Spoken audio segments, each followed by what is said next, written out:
with WWE Elimination Chamber just around the corner. I'm going to be talking about all the matches going into the big event and the storylines as well. None bigger, of course, than Roman Reigns, Sami Zayn for the undisputed WWE Universal Heavyweight Championship of the world. Yes, that is, I think, the official name of the title. Maybe not of the world. I might have added that, but y'all let me know what match you're most excited about in the comment section. Let me know who you think is going to win. And be sure to hit that like button, subscribe, and hit that notification bell. All right, without further ado, let's get right into the matches. First off, we'll talk about Austin Theory versus Seth Rollins versus Johnny Gargano versus Bronson Reed versus Damian Priest versus Montez Ford. The Elimination Chamber match for the WWE United States Championship. A little bit of different feel for this Elimination Chamber event. Usually, you have the big title, one of the WWE World titles defended, and I think since Roman Reigns has both titles on him, they're like, well, we got to make one of these titles, or one of these mid-card titles, feel a little more important.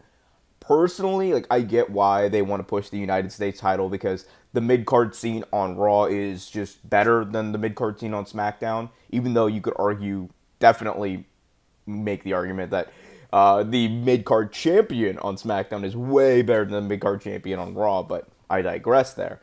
Anyway, stronger mid-card scene. That's why Raw, the United States Championship, has this match, and that's why Raw is being featured prominently on this pay-per-view in general. But Austin Theory, he's going into this. He's you know, like, Austin Theory had an interesting journey. I think the most interesting journey that the second most interesting journey to this event than anyone there is, because a year ago, we were talking about Austin Theory as, you know, man, this is like Vince McMahon's big experiment that many people, including myself, expected to fail epically. Yet now we're in a situation where, yes, the Money in the Bank, that is categorically a failure. Like, they could have done that way better and way more effectively and still held on to what they were trying to do, which is make Austin Theory more serious, make him more of a threat, and change the character. They could have done all that without having him lose to the United States champion by cashing in his Money in the Bank. But digress again.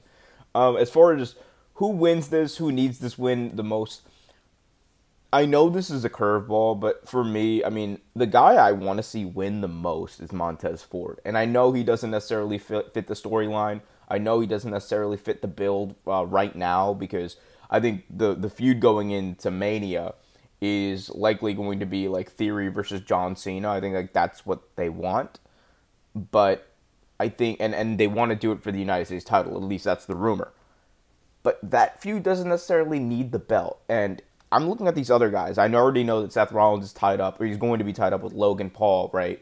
I already know that Damian Priest is going to be doing some wacky stuff with the Judgment Day. So, like, I'm like thinking about it, and Montez Ford, I'm just like, you know, this might be his moment to win his first singles title. Like, the dude is good. He's a future world champion. Everyone thinks so. Let's just pull the trigger and see what happens. So, I understand that he probably won't win. I think Austin Theory is going to retain, but I think Montez Ford should win. So, moving on, we have Asuka versus Liv Morgan versus Nikki Cross versus Raquel Rodriguez, or as Michael Cole would say, Raquel Rodriguez, versus Natalya versus Carmella to determine the #1 contender for the WWE Raw Women's World Championship at WrestleMania. All right, so honestly, it has to be Asuka. Like, I understand that, like, myself included, are a lot of people who love Liv Morgan, who want to see Liv Morgan win, think that she's done.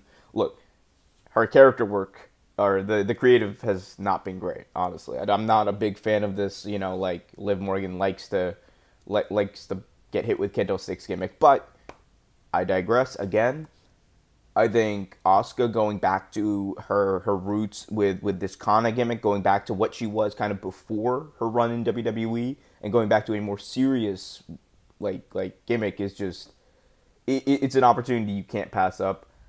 And I think her, like, here's the thing, Bianca Belair, if she can go back to back wrestling, like at Mania, wrestling Sasha Banks, wrestling Becky Lynch, and then wrestling Asuka, you can't tell me that she can't have a great match with Asuka. Like, she's gonna, Bianca Belair is about to have like one of the best uh like back to back to back WrestleMania performances ever, because she's about to face, it's going to be Asuka, by the way. She's going to win this match.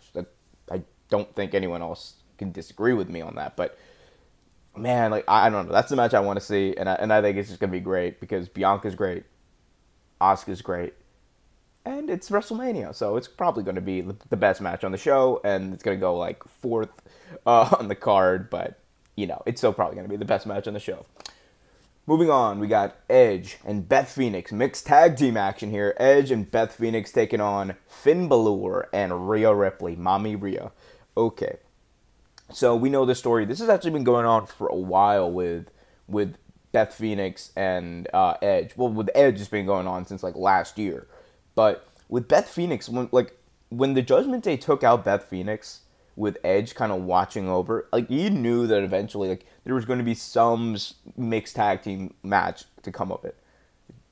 I think it's fitting that it's Finn Balor and not necessarily, like, Dominic Mysterio, because with Finn Balor, you have that dynamic of the former leader of the Judgment Day, even though Edge was only leader for, like, 2 weeks, and the current leader of the Judgment Day in Finn Balor, and then obviously Rhea Ripley and Beth Phoenix. Rhea Ripley just coming off a big Royal Rumble win. Beth Phoenix, you know, being Beth Phoenix, the Hall of Famer with one of the longest Hall of Fame speeches ever. Love you, Beth. But my point is, I think, like, this is the best dynamic you're going to get. I think Finn and Edge are going to tear it up. I think Beth and Rhea are going to absolutely beat the ever-living snot out of each other, which we love. We love. Anyway, but end of the day, I think that you want to keep the Judgment Day strong. And I know that this probably won't happen, but I think Rhea Ripley just came off the winning the Royal Rumble. The Judgment Day could really use like a really good win on pay-per-view. We know that Edge is like, this is likely going to be his last big run. I think Finn Balor and Rhea Ripley, I think Rhea Ripley should get the pin over Beth Phoenix. That's the way I see this going. And that's what I think should happen. Whether or not it does, I don't know. But I just think that going into WrestleMania, you're going to have so many different things happening, right? You're going to have the Rey Mysterio versus Dominic Mysterio angle. Maybe Rey Mysterio gets involved. Maybe that's part of the story here. But I don't know, man. I think that Judgment Day could really use a win. I think Judgment Day needs the win. And I think Rhea Ripley, honestly, needs to look very strong going into WrestleMania to face Charlotte Flair for the title. All right, moving on. 2 matches left here. We got Bobby, as Brock Lesnar would say, Bobby Lashley versus Brock Lesnar. Barack, not Obama Lesnar. Anyway, Lesnar, Lashley, and it's wild because this is one of those matches, like, WWE's done, literally did this match like 3 times already, and like they're facing off for like the 4th or 5th time, and I'm just like, sure, yes, I want to see Brock Lesnar and Bobby Lashley beat the snot out of each other. Let's go. And the reason this match will never get tiresome is because these are just 2 big hosses beating the crap out of each other. And at the end of the day, that's kind of what wrestling is. You just want to be like it's a variety act. You want the story, you want the high flying action, and then you just want car crash like TV. That's what this is. This is car crash TV. I think Lesnar and Lashley work great. I think that like they have this weird chemistry of, like, when you see them like face off in the ring, you just get excited. Like at the Royal Rumble, I thought it was great that like Lashley was the one who eliminated Brock, because you could see Brock, he was like laughing, he was like maniacally laughing. Oh, it's on now, buddy, it's on now. So Cowboy Brock, I think, should lose, though, to Lashley, because Brock has, like, beaten him, like, the past, like, few times. And the one time Lashley won was because of weird Roman Reigns interference. So let's give the win here to Lashley. Let's give Bobby, as Brock would say, the big win. And, yeah, as far as what Brock does after this, I don't really care. Just go. I mean, he's going to have a match of Mania with somebody. Maybe it's Bobby again, and this time they do it, like, no holds barred, falls count anywhere. But, whew. That would be fun, actually. Let's do that. Book it, Triple H. Bobby Lashley, though, to get the win. And finally, by God, finally, Roman Reigns defending the undisputed WWE Universal Heavyweight Championship against the former honorary Uce, Sami Zayn, in Montreal at Elimination Chamber. Sami Zayn's hometown. Buddy, I've said it before, I will say it again. This is the best storyline WWE has had in over a decade. One of the best, honestly, in my humble opinion, WWE has had since the Attitude Era. Like, this is an all-time level storyline.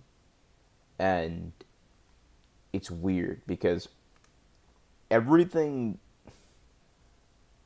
conventional wisdom, right, would lead you to believe that going into his home town of Montreal at this big stage, the culmination of this big feud between him and Roman, with the fans as behind him as they are, Sami Zayn has to win, right?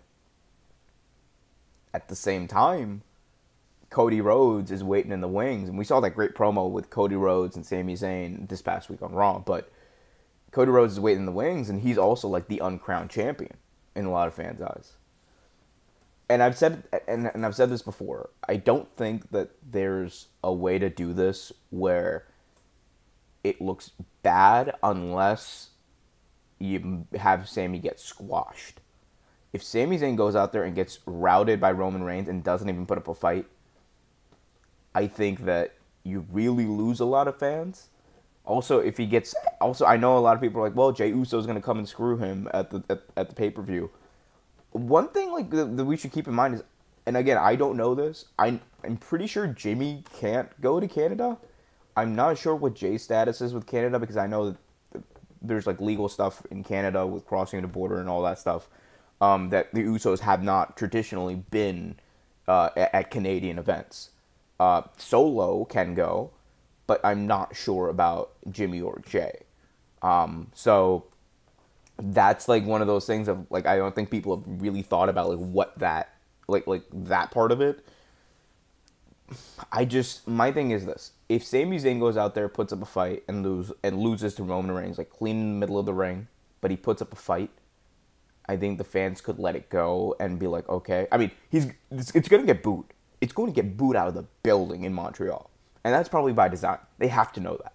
They wouldn't have put this match on in Montreal if they didn't know that. I genuinely think Triple H is a much smarter booker than that. But